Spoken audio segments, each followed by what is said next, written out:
La Vigie de l'eau est vraiment heureuse d'accueillir Jessie Labbé, chercheur français qui vit aux États-Unis et qui va échanger sur le microbiome des plantes avec 2 classes du lycée horticole de Roville aux Chênes, en Lorraine. On a l'appui du rectorat de Montpellier, de la plateforme de visioconférence du rectorat de Montpellier avec Frédéric Voilet et Claude Rurat, et on a à peu près 1h30 d'échange sur ce thème du microbiome des plantes. Alors, nous, on est donc une classe de BTS-PH, on est en première année. On a une grande mixité dans notre classe, c'est-à-dire qu'il y a des personnes qui viennent de Bac Pro PH et d'autres personnes qui ont des parcours un petit peu différents. Ensuite, on a aussi une grande mixité au niveau de l'âge. Il y a des personnes qui ont 18 ans et ça va jusqu'à 30 ans pour la plus vieille. Excusez-moi. Voilà, il y a aussi des apprentis et des personnes qui sont donc en cursus continu. Voilà. Alors nous sommes la classe de première STAB, sciences et technologies de l'agronomie et du vivant. Nous sommes 10 et on est que des garçons et on a tous le même âge. Plus ou moins. 16 ans. 16 ans, oui. Voilà. Et il y a aussi pas mal de collègues qui se sont joints à nous, donc enseignants en anglais, Monsieur Haché, enseignant en informatique, Monsieur Follier, enseignante en technique horticole, Madame Aubert, et moi-même, Madame Denoy, enseignante en agronomie. On est très contents, merci beaucoup, Jessie Labbé, par avance, merci la Vigie de l'eau, et la région, si j'ai bien compris, qui est financeur. Alors, juste, si vous le permettez, Frédéric Voilet, donc à Montpellier, en fait, il y a, je pense qu'on est suivi aussi par alors je ne sais pas s'il est uniquement présent à titre individuel ou avec sa classe, mais c'est Jean-Christophe Pouillon dont je parlais tout à l'heure. J'ai retrouvé donc, voilà, son courrier. Il est prof de SVT au collège Verlaine de Faulquemont, chez vous en Moselle. Voilà, et il souhaitait, puisqu'il disait qu'il était dans un projet pilote pour un projet La main à la pâte, et la thématique retenue est la nourriture du futur, voilà, parmi les problématiques soulevées par les élèves. Nous avons retenu le thème des mycorhizes qui pourraient peut-être augmenter la productivité végétale, enfin bref. Donc lui et sa classe sont investis dans un projet. Donc je pense qu'à minima, il nous écoute. Voilà, je ne sais pas s'il est seul ou avec ses élèves. Je vous remercie tous. Donc c'est mon plaisir de pouvoir participer. Donc je suis Jessie Labbé. Je suis directeur de recherche d'un laboratoire de génétique et biologie fongique aux États-Unis. Et je vais vous donner brièvement mon parcours scolaire et jusqu'à mon poste ici. Originaire de Lorraine, je suis né à Thionville et j'ai fait une bonne partie de mes études sur Nancy. J'ai eu un bac en technologique, en sciences des techniques des laboratoires, et j'étais au lycée Arthur Barocco à Tomblaine. Et j'ai fait ce baccalauréat avec une spécialité en biochimie et en microbiologie. À la suite, j'ai tenté de faire une classe préparatoire en technologie biologie. Je me suis réorienté, après avoir réussi les concours en agronomie de l'INSA, mais je me suis réorienté vers un parcours universitaire où j'ai fait ensuite un DUG et une licence en physiologie cellulaire et biologie moléculaire. J'ai ensuite fait une maîtrise en biologie moléculaire et génétique que j'ai poursuivi avec un DEA à l'époque qui est maintenant un master en foresterie et microbiologie forestière. Et j'ai poursuivi par une thèse que j'ai fait à l'INRA de Nancy, au centre d'INRA de Nancy, avec le docteur François Le Tacon et le docteur Francis Martin, sur les mycorhizes des arbres forestiers. Et principalement, j'ai étudié durant ma thèse toute la génomique fongique et la génétique fongique. Donc, j'ai participé lors de ma thèse à une grande collaboration internationale avec un centre de séquençage international qui s'appelle le Joint Genome Institute, qui est en Californie, près de San Francisco. Et ce centre-là s'était proposé de séquencer différents types de microbes. Et notamment, durant ma thèse, on a pu faire le séquençage du premier champignon mycorhizien qui s'appelait l'Acaria bicolore et qui interagissait avec le peuplier ou le pin de Douglas. Et donc, à la suite de cette thèse, j'ai eu des propositions de poste aux États-Unis, notamment pour travailler pour le département d'énergie américain, où j'ai été accepté un poste en transition pour savoir si la vie américaine me plaisait aussi. Et donc, j'ai été localisé et pris la responsabilité d'un laboratoire, dans un laboratoire qui s'appelle le laboratoire national d'Oak Ridge, que je vais brièvement vous décrire. Ensuite, j'ai repris quand même une thèse médicale et j'ai obtenu une thèse médicale en maladies infectieuses et tropicales pour pouvoir travailler également d'un côté sur la sécurité nationale aux États-Unis, côté médical, et d'un côté environnemental, ensuite, ce que je vais vous décrire. Mais brièvement, je vais vous partager, j'ai quelques diapositives avec vous, juste pour vous présenter le sujet et vous présenter un peu l'endroit où je suis. Et nous allons parler ensemble du microbiome des plantes et particulièrement de l'utilisation de ce microbiome des plantes pour les bioénergies et le futur pour un développement durable. Donc, je vais partager ce document avec vous et je vais vous présenter juste principalement, comme je vous disais, le laboratoire national d'Oak Ridge, qui est un très très vaste laboratoire sur une superficie de 40 km². Ce laboratoire se trouve dans le Tennessee, dans le sud des États-Unis, et fait partie d'un ensemble de laboratoires pour le département de l'énergie américain qui compte 17 laboratoires nationaux ici qui sont répertoriés. Ce laboratoire Oak Ridge a été créé brièvement en 1939. Actually, à vrai dire, le département de l'énergie actually n'existait pas encore, mais une lettre de Einstein, Albert Einstein, avait été envoyée au président Eisenhower pour prévenir le potentiel risque de recherche par les nazis sur des atomes qui pourraient être utilisés pour des armes. Et donc, ils ont créé le projet Manhattan. Le projet Manhattan a initié le laboratoire national d'Oak Ridge, qui est devenu ensuite une ville secrète jusque dans les années 70.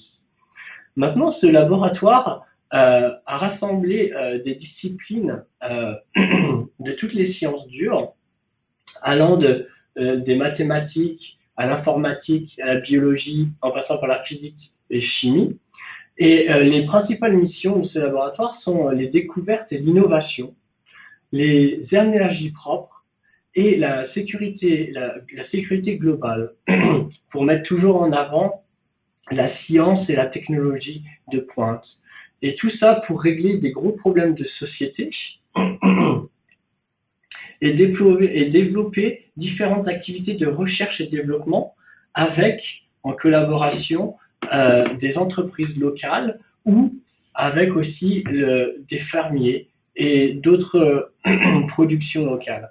Le laboratoire, en quelques chiffres, vous avez 4000 à 5000 personnels permanents.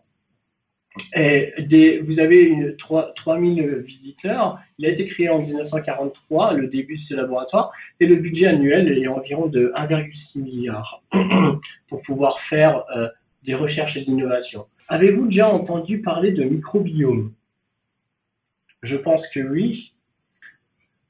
Et principalement un microbiome médical, le microbiome que vous avez dans l'estomac, que vous avez sur la peau, Et je voulais vous présenter cette diapositive tout simplement pour dire que tous les êtres vivants sur la Terre ont un microbiome qui est pour une masse plus importante que l'organisme lui-même.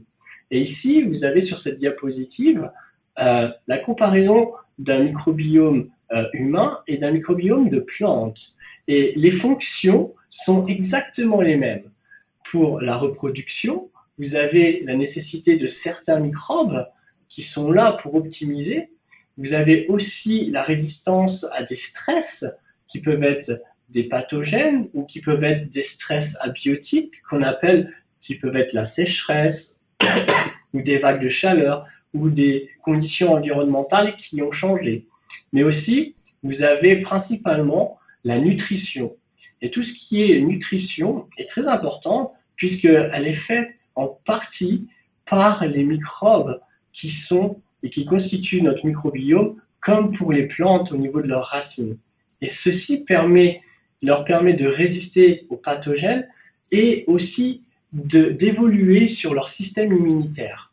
Je vais vous donner quelques exemples, principalement sur les recherches que l'on fait ici, pour pouvoir accentuer la discussion avec vous. Et principalement, je vais vous présenter quelques résultats sur la recherche sur le peuplier.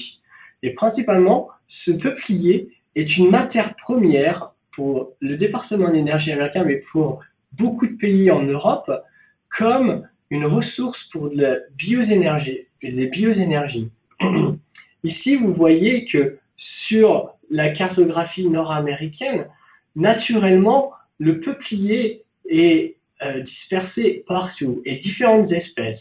Au nord, au Canada, vous avez une certaine espèce qui s'appelle Tremuloides, vous avez une autre espèce qui est sur la côte ouest et une autre espèce qui est sur le Midwest et l'est des États-Unis.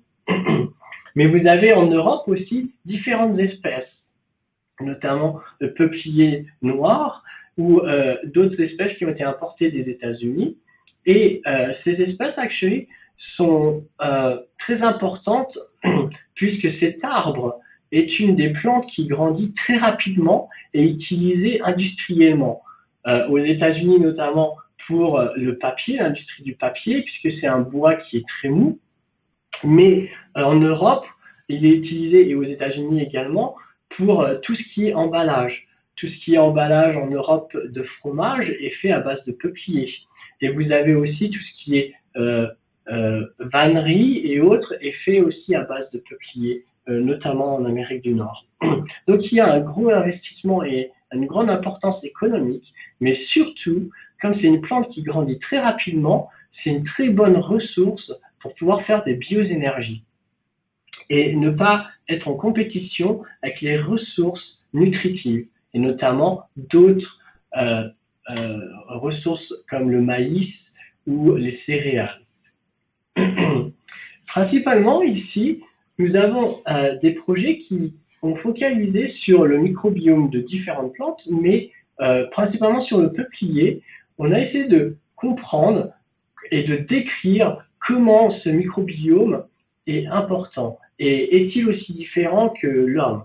Et on s'est principalement focalisé sur les microbiomes des racines, avec dans le sol différents types de microbes, des champignons ou des bactéries qui ont diverses fonctions. On a utilisé différents outils pour aller jusqu'à la génomique et décrire leur génome et ensuite pouvoir sélectionner ces microbes, reconstruire un microbiome et étudier la réponse par rapport à l'écosystème et au changement. Et ceci, pour vous donner aussi une idée de l'échelle du microbiome, c'est qu'à petite échelle, à l'échelle des microbes, le temps est très rapide, puisque les générations sont très courtes, et à ce moment-là, les échanges se font très rapidement. Mais tout ça va gouverner de très larges changements qui vont se faire sur un très très très long temps, donc très très doucement, et notamment ce que nous voyons dans l'environnement. Principalement, juste pour vous donner quelques idées, nous avons fait le microbiome du peuplier Et nous avons fait différentes campagnes pour aller dans des ressources naturelles au bord de rivières, rechercher des sites avec très peu d'activité humaine pour pouvoir échantillonner différentes racines, sols ou sinon des feuilles. Ainsi, on a pu faire une collection de microbes d'environ 5000 microbes spécifiques du peuplier avec 2000 champignons et 3000 bactéries. Nous avons aussi utilisé différentes méthodes de séquençage pour essayer de savoir quels sont les microbes et comment ils varient. Et ici, vous avez sur cette diapositive les différents organes au niveau du peuplier, comme la feuille, les branches ou le tronc et les racines. Et on a pu démontrer qu'on a différentes familles de bactéries qui vont coloniser les différents organes. Exactement comme chez l'homme, on va avoir un microbiome de la bouche, un microbiome de la peau ou un microbiome de l'estomac. Ces microbiomes vont être caractéristiques à leur propre environnement. Aussi, on a pu démontrer, en utilisant ces mêmes méthodes, que chaque individu va varier son microbiome aussi. Donc, chaque espèce d'arbre, et notamment de peuplier, va avoir une variation de microbes et de familles. Et chaque individu, on va dire, de notre espèce, aura aussi une variation à ce moment-là.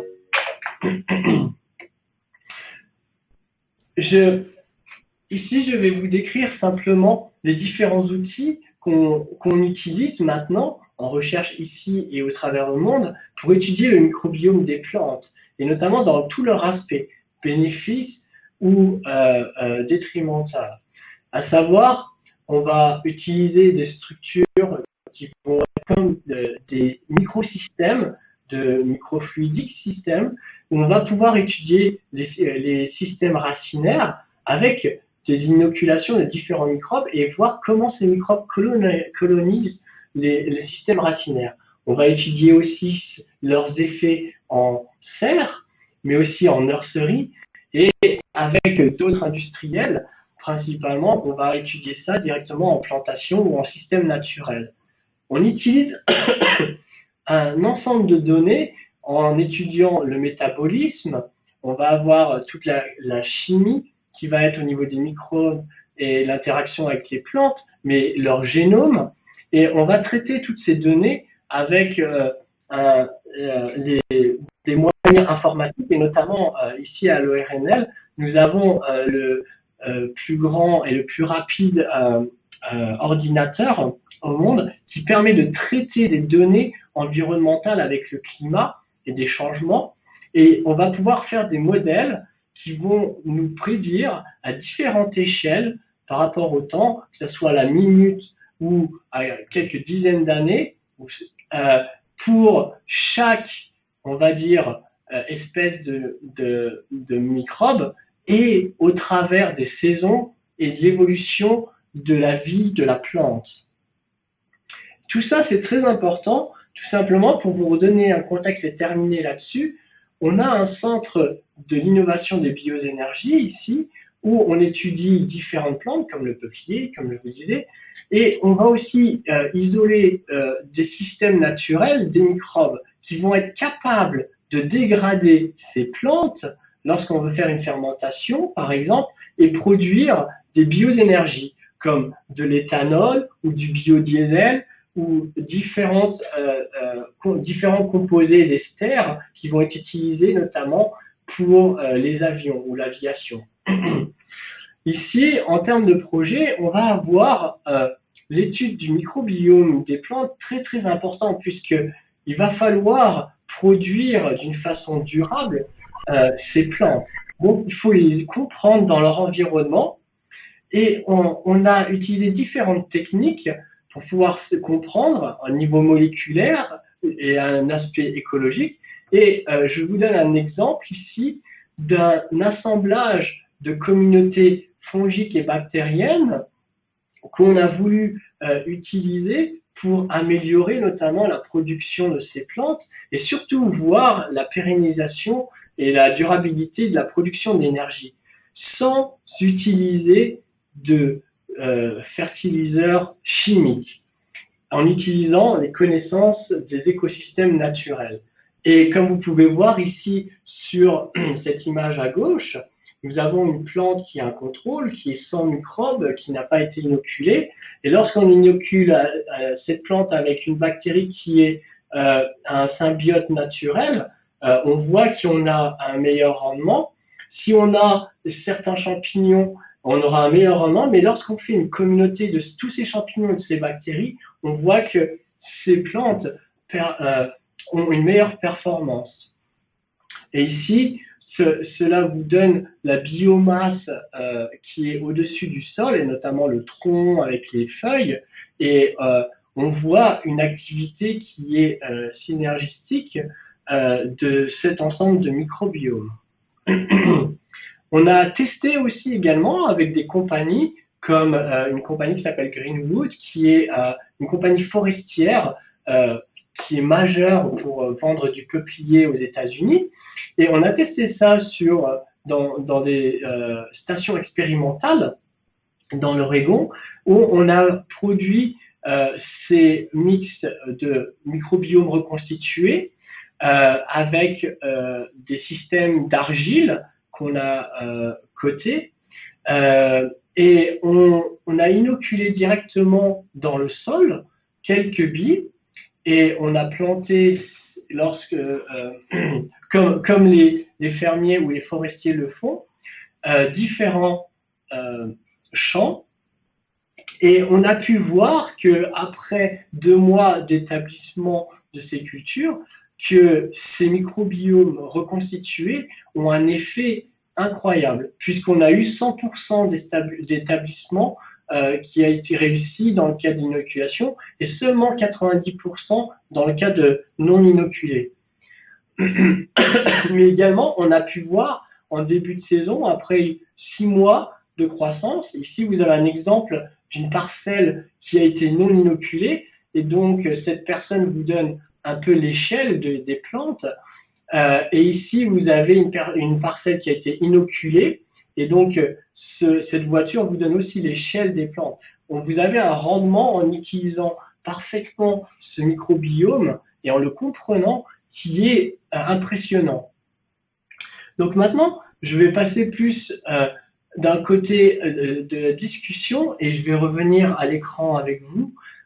Quel effet on pourrait avoir de ce microbiome en utilisant des méthodes pour réassembler un microbiome qui est d'un écosystème et pour utiliser moins des fertilisants et notamment pour améliorer la nutrition ou ces énergies qui peuvent être une nutrition mais tout simplement à notre société puisque ces systèmes d'énergie sont une question très très importante maintenant puisqu'il va falloir remplacer une grande partie des énergies fossiles et cette grande partie des énergies fossiles il va falloir pour les remplacer par une partie d'énergie qui va être neutre en carbone principalement.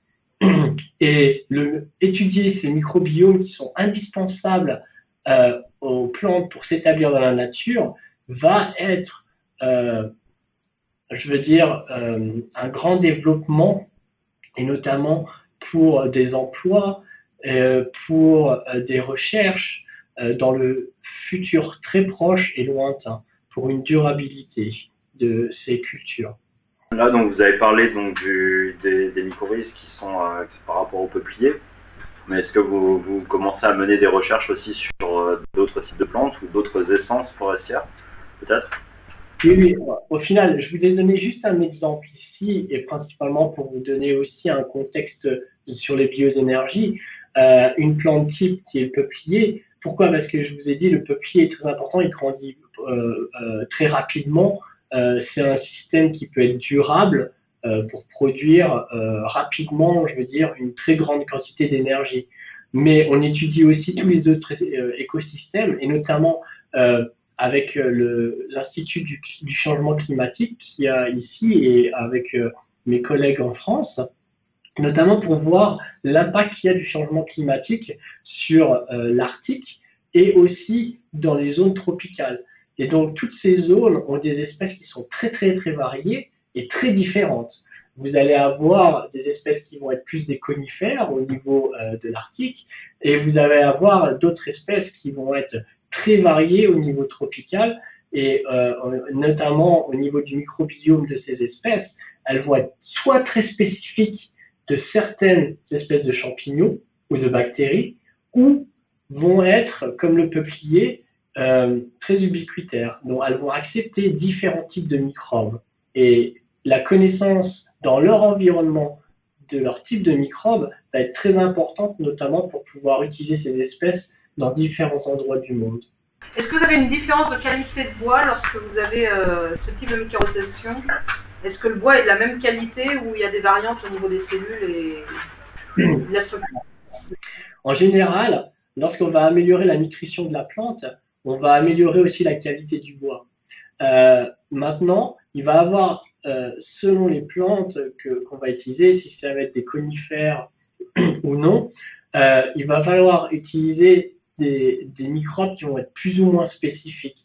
Et donc, si on utilise un microbe qui n'est pas spécifique de cette plante, on va avoir une altération de la qualité du bois. Donc, c'est pour ça qu'il va falloir connaître ces interactions plus spécifiquement, parce qu'on va pouvoir utiliser des microbes qui vont avoir peut-être un avantage sélectif et d'établissement à un moment donné, mais sur le long terme, la qualité du bois va peut-être être perturbée. Mais en général, si on utilise les microbes qui sont appropriés et spécifiques, la qualité du bois est très très améliorée. Est-ce que vous faites des recherches sur le peuplier transformé? Oui, en fait, on utilise en fait tout ce qui est disponible. Mais principalement, on utilise une approche de durabilité qui est la sélection naturelle.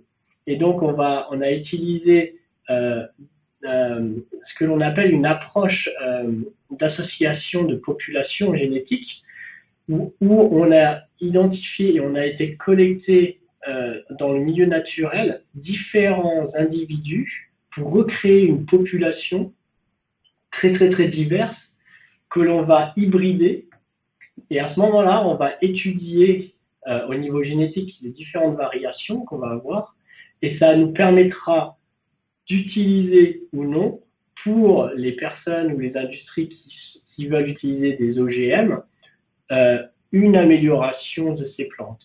Et oui, on utilise dans notre cas des peupliers OGM, puisque pour pouvoir caractériser quelques associations avec le microbe, on va devoir interrompre certains gènes ou surexprimer certains gènes, et on utilise à ce moment-là des techniques de transformation de nos peupliers ou d'autres plantes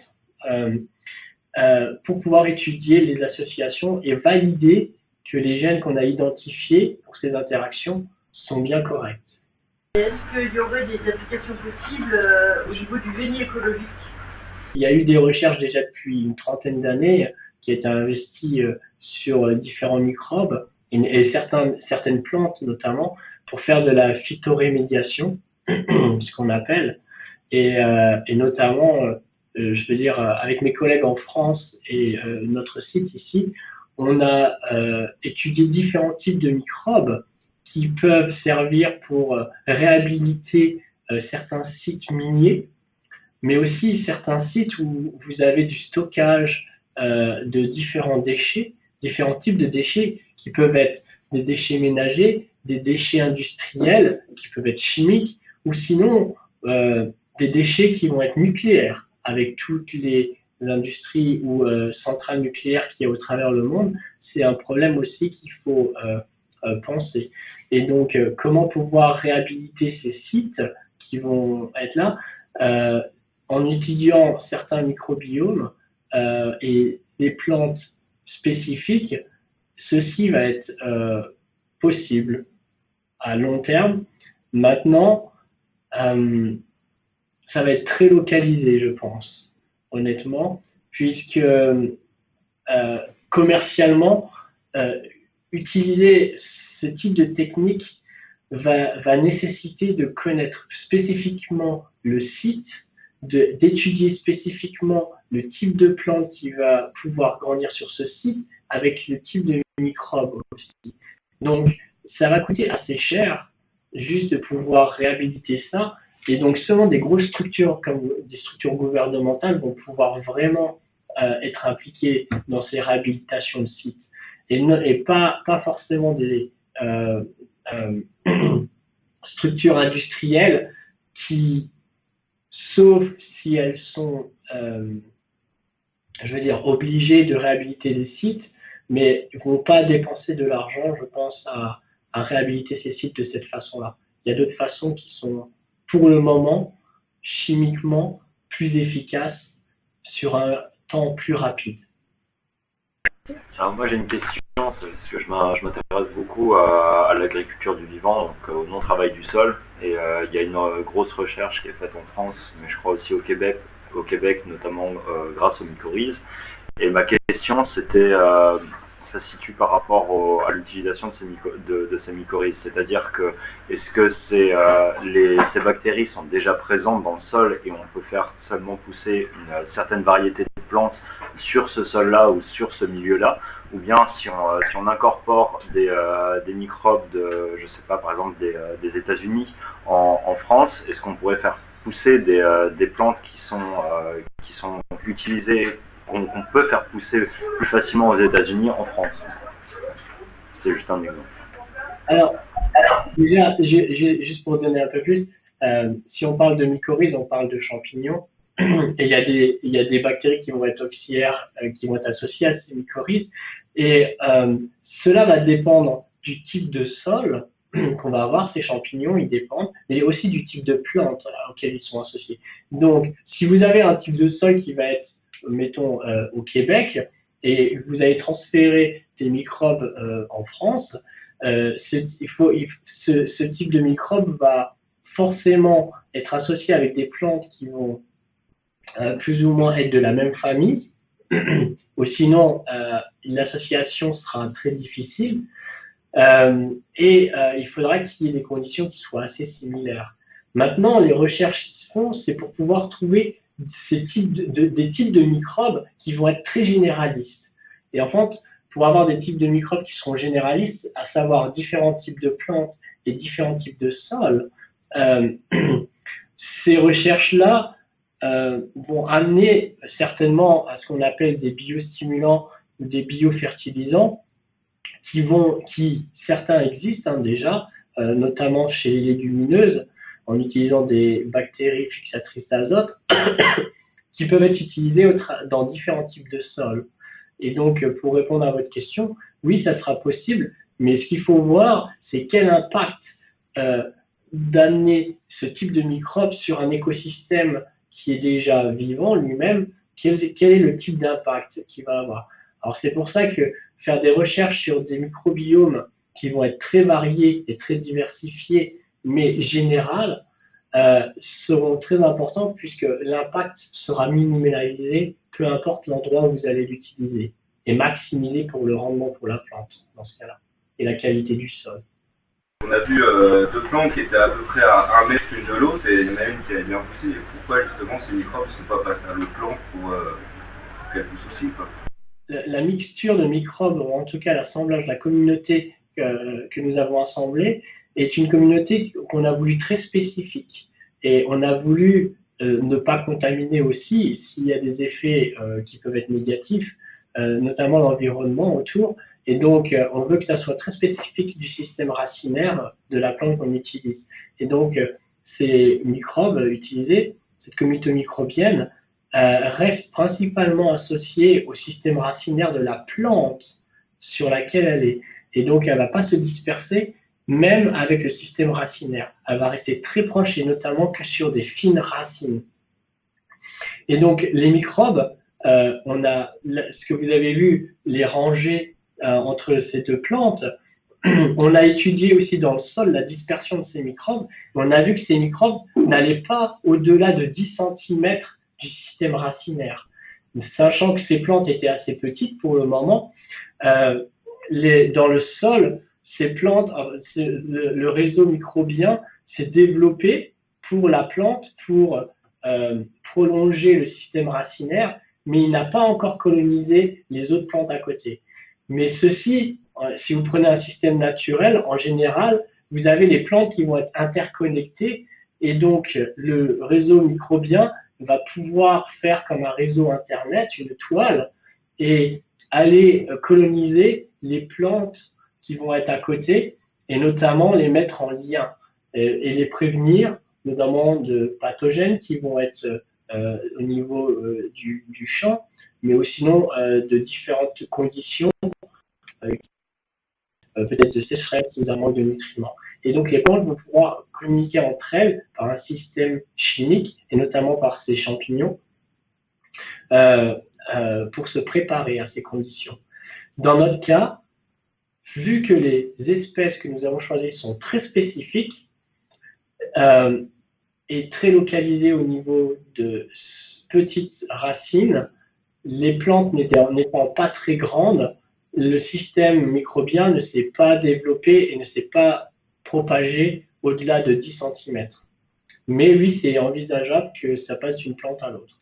Mais dans notre cas, non, ça a été volontairement fait et espacé. Oui. Est-ce que quand vous attachez par exemple tous les plantes qu'il y a dans le champ, il reste des micro-organismes dedans? Et si vous replantez quelque chose derrière, est-ce que ça va avoir un impact sur les plantes, sur les végétaux qu'il va avoir après? Le développement de cette communauté microbienne, mon objectif au début était de pouvoir améliorer la nutrition des plantes sans utiliser de fertilisants chimiques et principalement de pouvoir avoir quelque chose qui est stable dans le sol et qui va améliorer la santé du sol. Et si vous avez une plante, vous avez une collecte, une récolte, mon but était de pouvoir ne pas réinoculer avec d'autres microbes, d'avoir un système qui est stable pour pouvoir refaire une autre récolte derrière et pouvoir étudier combien d'années on peut voir ça. Pour le moment, on a réussi à avoir les microbes qui sont stables dans le sol après une collecte, après 3 ans. Et donc, lorsqu'on va replanter derrière, si on replante le même type de plante, et c'est pour ça que je vous dis, c'est très spécifique à la plante qu'on a utilisée, si on replante le même type de plante, cette plante va être recolonisée par les microbes qui sont puisque la communauté qu'on a développée, c'est une communauté qui est stable et ces microbes vont travailler ensemble pour être stables au niveau du sol ou de la plante. Donc, oui, sur un long terme, l'objectif était de ne pas réinoculer, d'avoir une communauté stable pour pouvoir réutiliser le même type de plante. Maintenant, des tests qui ont été faits en réutilisant un autre type de plante, ce qu'on a vu, c'est que la communauté microbienne qu'on avait inoculée, si on change de plante, cette communauté est perdue. La plante qu'on va remettre et qui sera très différente et spécifique d'autres microbes, on va avoir un autre microbiome qui va être réassocié naturellement. Ça a été délibérément fait pour le moment puisqu'on a ciblé la spécificité des plantes. Mais maintenant, si on cible diverses plantes et on essaye d'avoir des microbes qui vont être généralisés au travers de différentes familles de plantes, oui, on peut envisager que ces microbes vont être stables et d'une récolte après une autre, on aura ces microbes qui pourront rester. Bien entendu, il va y avoir des variations et à un moment donné, je pense que ces microbes vont être remplacés par l'écosystème naturel ou d'autres microbes et il va falloir réinoculer. Mais ça peut être une solution durable pour un certain nombre d'années ou en tout cas un certain nombre de récoltes. Est-ce que vous étudiez les exudats racinaires du peuplier qui sont sûrement en lien avec le microbiome? Tout à fait, les exudats racinaires sont très importants puisqu'il va y avoir comment dire, on va avoir du carbone qui va être donné aux différents microbes dans le sol, et il va avoir aussi différents composés chimiques de la plante qui va sélectionner ces microbes. Elle ne veut pas être avec n'importe quel microbe. Elle veut certainement avoir à certains moments certains types de microbes. Donc, on utilise maintenant certaines techniques qu'on appelle de métabolomique pour étudier la chimie et notamment la structure autour des racines et quel type d'exudat certains types de racines, parce que la même plante, à différents endroits, il faut voir ça un système en 3D, où vous allez avoir différentes localisations, et selon les conditions ou micro-localisations, micro-conditions, la plante va donner ou sélectionner certains types de microbes pour pouvoir à cet endroit avoir plus d'eau, plus d'azote ou plus de phosphore. Ce qui, au total, vous allez avoir sur l'ensemble de la plante va faire une moyenne de la nutrition totale pour la plante. Mais ça va être cette connaissance des micro-localisations et notamment des exudats micro-localisés qui est très important pour savoir l'établissement. Donc oui, nous étudions ces exudats, mais nous n'utilisons pas encore ces exudats. Il y a eu des idées, notamment au Québec, des personnes qui utilisent certaines substances qui sont produites naturellement par les plantes, qui sont certains types d'hormones ou certains types de lipides. Et ces plantes, enfin ces types de lipides et d'exudats n'ont pas été vraiment bénéfiques. Ils ont été bénéfiques sur certains types de relations entre certaines bactéries fixatrices d'azote et certains types de plantes comme la tomate ou certains haricots.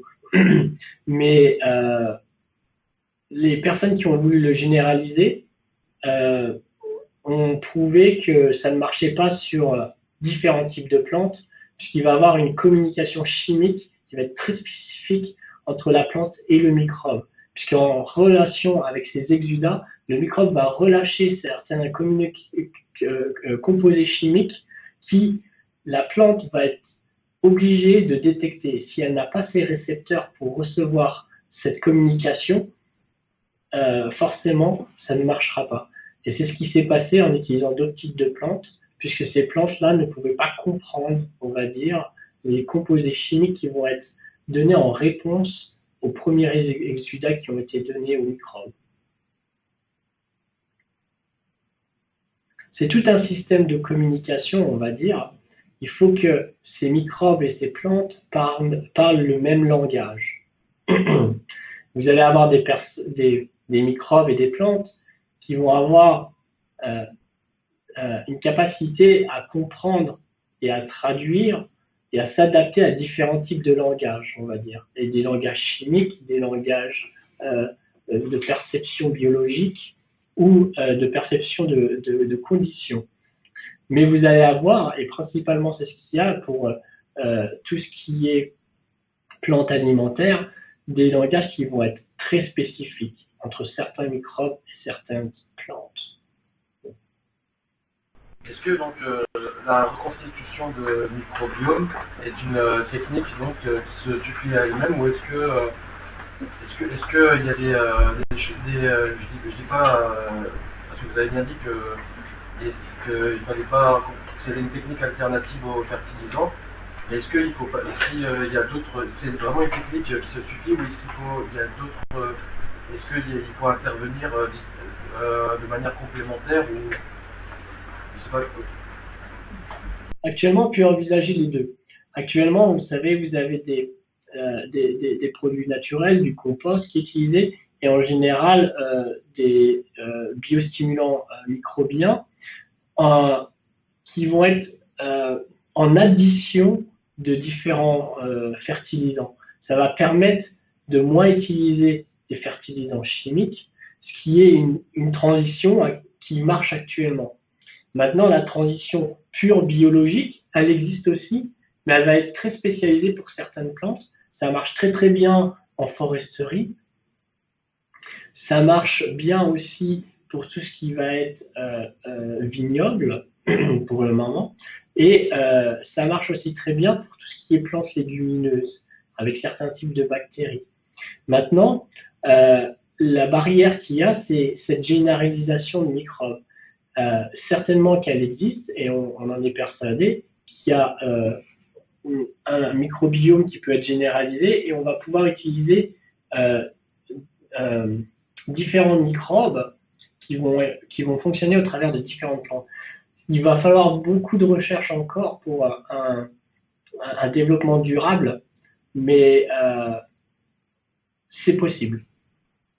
Est-ce que c'est possible de mélanger sur une même parcelle deux végétaux différents? Du coup, par exemple, lors de l'agroforesterie? Oui, totalement. Je vous donne un exemple juste qui me vient en tête.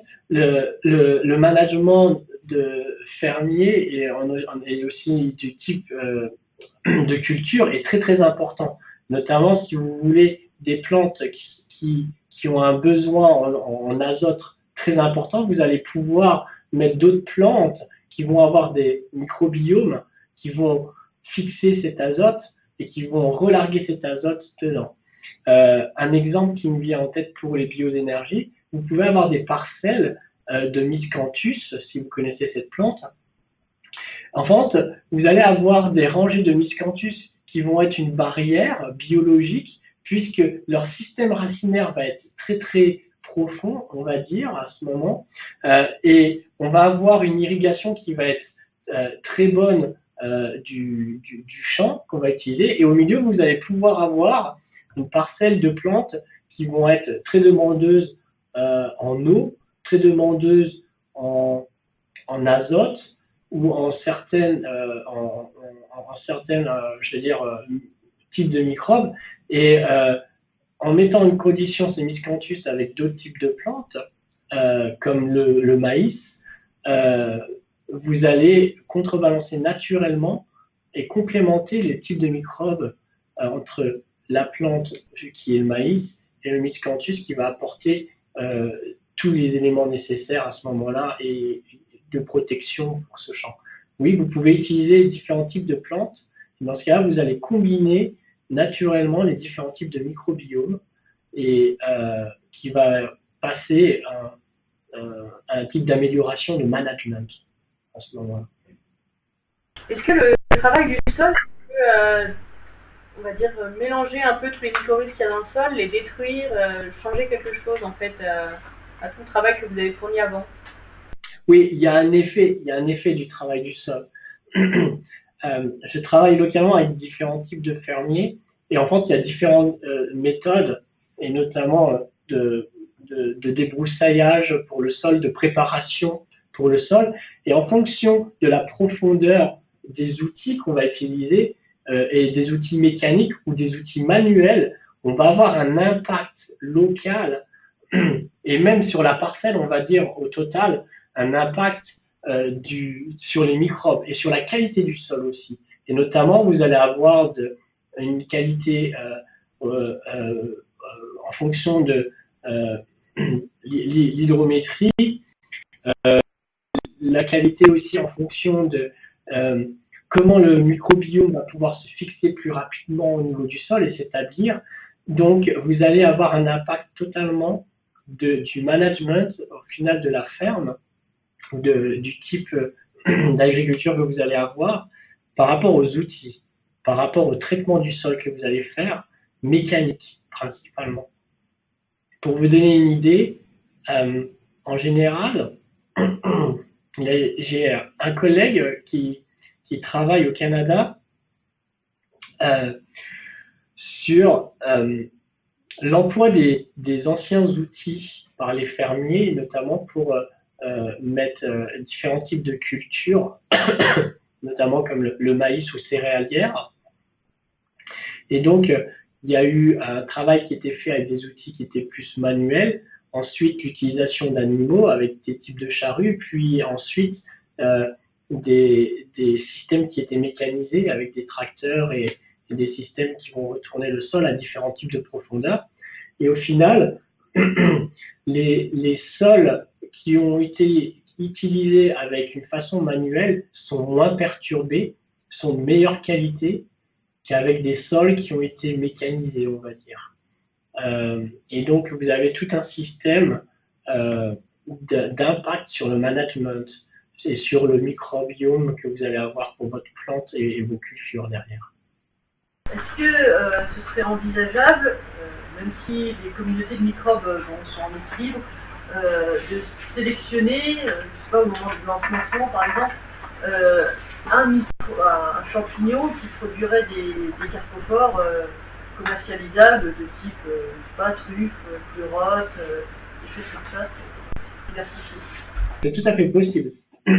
Et justement, c'est quelque chose qui est en grand développement maintenant, en Europe, en Asie principalement, puisque l'impact, je veux dire, des champignons dans l'alimentation est très très fort. Ça n'a pas le même impact comme dans l'Europe de l'Ouest, où on parle de la truffe, on parle plus de certains champignons qui sont plus lucratifs, on va dire. En Asie, vous avez énormément dans la culture asiatique de champignons dans différents menus. Et donc, les personnes utilisent déjà des champignons comestibles pour des types de cultures. Je vous donne un exemple local. Je travaille avec une ferme pas très loin, dans le Tennessee, qui est une ferme recherche, et notamment sur l'impact et sur le management des différents types de cultures, mais pour la transition vers ce qu'on appelle l'agriculture biologique. Et notamment, avoir un système d'élevage, donc vous allez avoir un cheptel, et vous allez avoir aussi une rotation de différentes cultures. Vous allez avoir une inoculation naturelle par les différents animaux que vous allez avoir, mais aussi une rotation des cultures qui vont faire varier le microbiome qui va être relâché par les animaux, et donc qui va donner un ensemble de management de la ferme qui va stabiliser les sols et avoir une meilleure qualité des sols.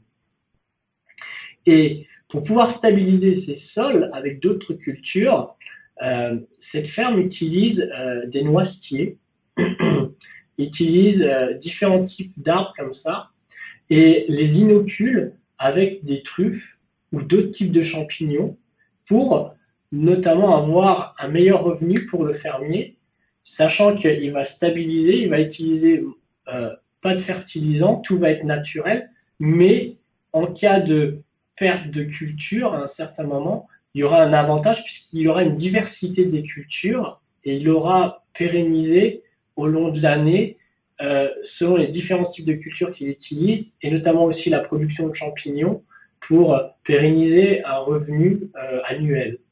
On imagine que ces peupleraies industrielles sont bien sûr gérées sans produits phytosanitaires pour ne pas perturber les micro-organismes. Totalement. Aux États-Unis, et principalement la compagnie avec laquelle on travaille, Greenwood Resources, en fait, leur leitmotiv, c'est tout naturel. Donc, ils n'utilisent absolument pas d'organismes génétiquement modifiés. Ils passent par tous des systèmes d'hybridation naturelle. Ce sont des hybrideurs. Et ils utilisent que des techniques mécaniques. Donc, il y a aussi un impact, comme je vous ai dit, sur le sol, mais ils n'utilisent aucun phytosanitaire. Et ils utilisent différents types de cultures et pour pouvoir avoir un impact sur toutes les mauvaises herbes. Et en entourant par ces peupleraies et en utilisant notamment des animaux, parce qu'il y a des pâturages dans ces peupleraies, les animaux vont manger les mauvaises herbes et ils n'utilisent pas de phytosanitaire et ils ont une labellisation de produits vraiment naturels et organiques dans ce cas-là. Vous avez étudié étudié l'impact l'inoculation de ces micro-organismes sur les autres êtres vivants du sol, justement? On a initié en France depuis 2 ans des recherches, et notamment sur tous les autres organismes, ou la microflore, on va dire, qui va avoir du sol localisé. On est dans la période d'accumulation des données. On n'a encore aucune analyse qui est vraiment faite, mais au niveau de la recherche mondiale, il y a eu certaines recherches pour certains types de plantes en milieu tropical qui ont montré que l'impact de certaines plantes naturelles, lorsqu'elles vont coloniser un écosystème, vont apporter un microbiome dans cet écosystème qui va directement impacter la microflore qui était à l'origine. Et notamment, vous allez avoir tout ce qui est des nématodes, tous ces petits insectes qui vont être dans le sol, mais principalement aussi tout, on va dire, le super microbiome.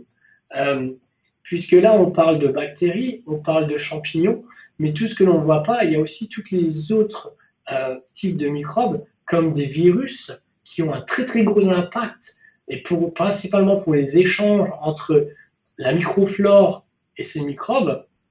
Et ceci a été très très très peu étudié, mais aussi vous avez aussi tout ce qui est, on va dire, ça fait partie de la bactériologie, mais tout ce qui va être les archées, on va dire, tout ce qui va être des anciens micro-organismes qui peuvent être des protozoaires, qui peuvent être des types bactériens, mais qui ne sont pas considérés comme des prokaryotes types.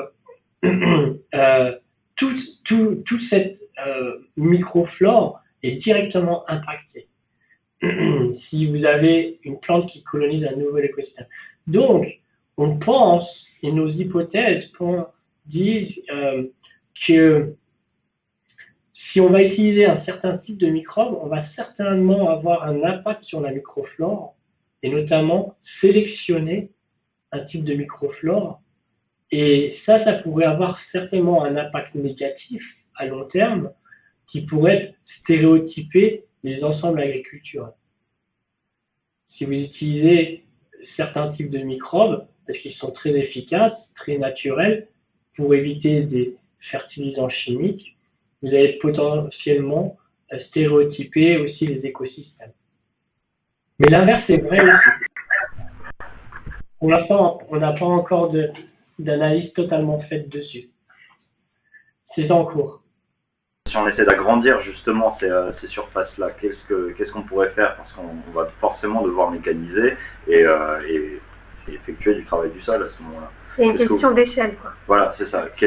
D'après vous, quelle est l'échelle en fait la plus optimale? Le micromanagement va être très important. En fait, on va passer à une agriculture d'intelligence, on va dire, une agriculture intelligente.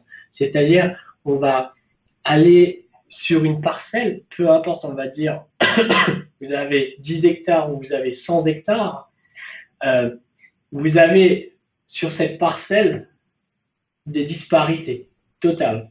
Vous avez à un moment donné un coin de la parcelle qui va être plus sec par rapport à un autre coin, tout simplement par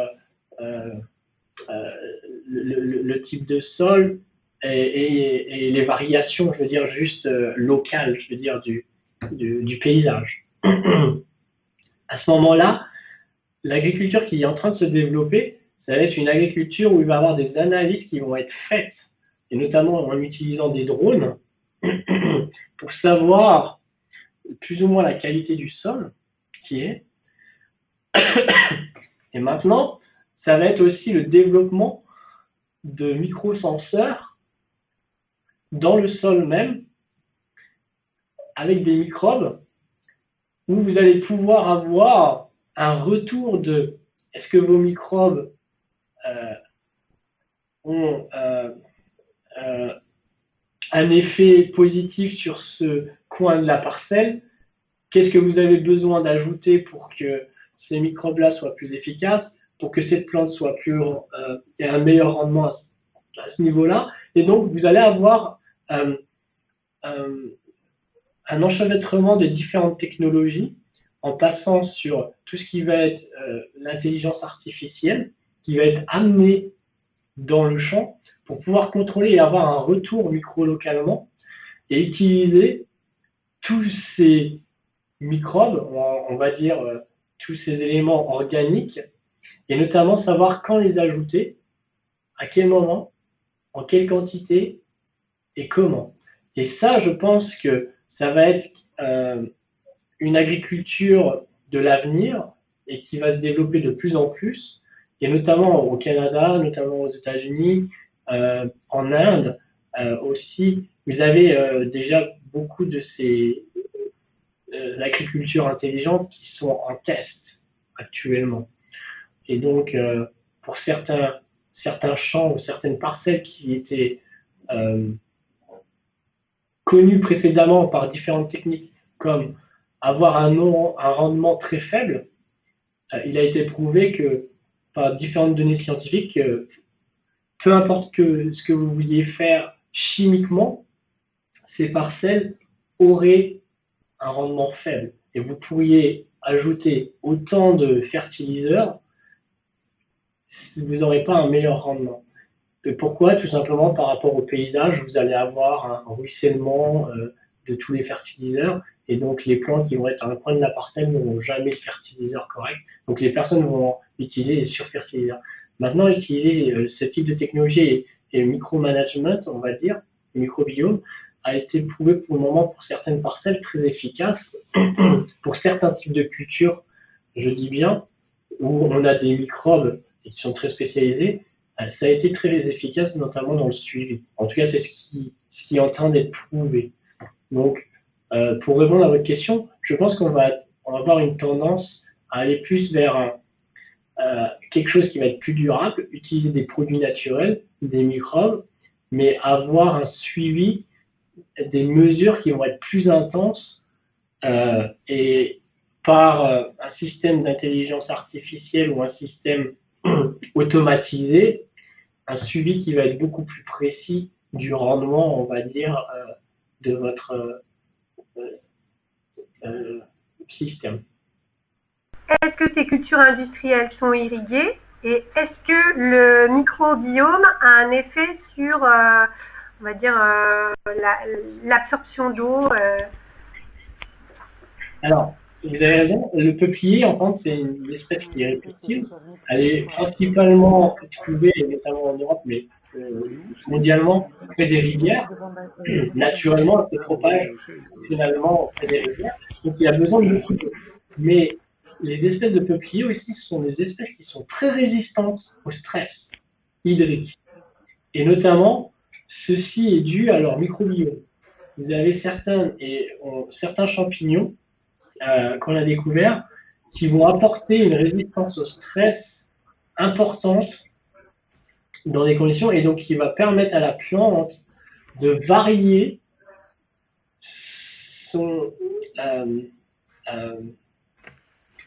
sa quantité d'eau et de pouvoir avoir des réserves, notamment en utilisant le microbe.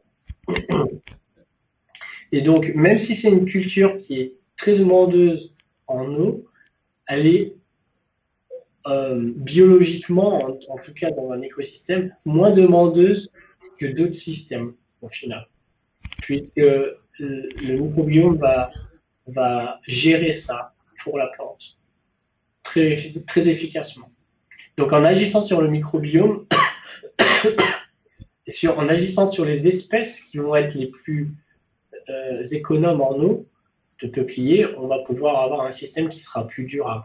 Est-ce que les cultures sont irriguées actuellement ou pas? Non. Non. En fait, il va y avoir certaines régions, en tout cas aux États-Unis, il y a une seule région où il y a une irrigation, mais c'est simplement pour la recherche, et notamment pour avoir une recherche qui est faite sur des cultures qui vont être trop irriguées et des cultures qui seront en sol naturel avec l'eau naturelle, tout simplement, pour savoir l'impact climatique. Mais toutes les cultures ne sont pas irriguées. Mais l'aire de répartition naturelle, on va dire, des peupliers, et si vous regardez notamment en France aussi, vont être tout au long de la Loire, tout au long de la vallée de la Durance. Vous allez avoir, c'est des systèmes naturellement qui vont coloniser où il y a des systèmes hydriques très importants. Vous dites que ces cultures ne sont pas en concurrence avec des cultures alimentaires. Oui. Vous pouvez développer parce que bon, si les cultures industrielles sont présentes sur des parcelles et qu'il me semble qu'on est à 800 millions de personnes qui n'ont pas accès à la reproduction alimentaire, qu'est-ce que vous pensez de ce sujet? Est-ce qu'on ne pourrait pas justement associer ces cultures industrielles avec des cultures alimentaires? Alors c'est une très très très bonne question et c'est justement un très grand enjeu maintenant. C'est que on a la société, on va dire toutes les sociétés internationales à l'échelle globale, on a une demande en énergie très importante. Mais aussi avec la croissance de la population, on va avoir une demande en nutrition qui va être très importante.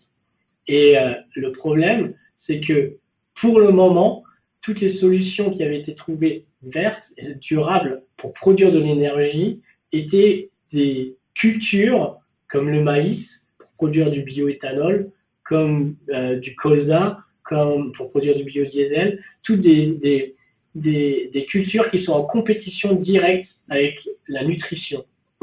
Sachant que vous avez une augmentation de la population mondiale, et donc une augmentation de la nutrition, forcément, il va falloir trouver des terres sur lesquelles on va pouvoir cultiver des types de plantes qui n'y étaient pas au départ, ou qui vont être plus adaptatives.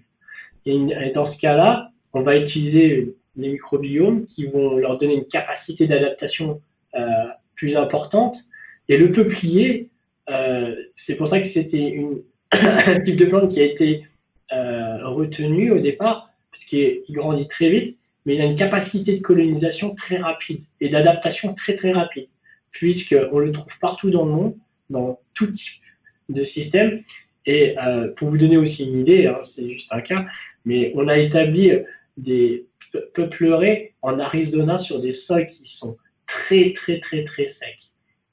Et donc la capacité d'établissement et d'adaptation de ce type de plante est phénoménale, du moment qu'on utilise bien le microbiome. Donc, pour répondre à votre question, c'est là qu'il va falloir trouver des types de cultures qui vont pouvoir être utilisées pour les bioénergies, mais qui vont être aussi différentes des types de cultures qui vont être utilisées pour la nutrition. Et ces types de cultures ne devraient, dans un monde idéal, pas être en compétition pour le même type de terrain. Et le mieux, ou en tout cas ce qui est pensé le mieux pour le moment, c'est de pouvoir produire les types de cultures pour les bioénergies sur des terrains qui ne sont pas utilisés maintenant, ou qui ont été pollués, ou qui sont potentiellement, et notamment des zones côtières, qui sont très très très difficiles par rapport à leurs conditions, et notamment la salinité, etc. Et où vous n'avez aucune culture nutritionnelle qui est faite pour le moment.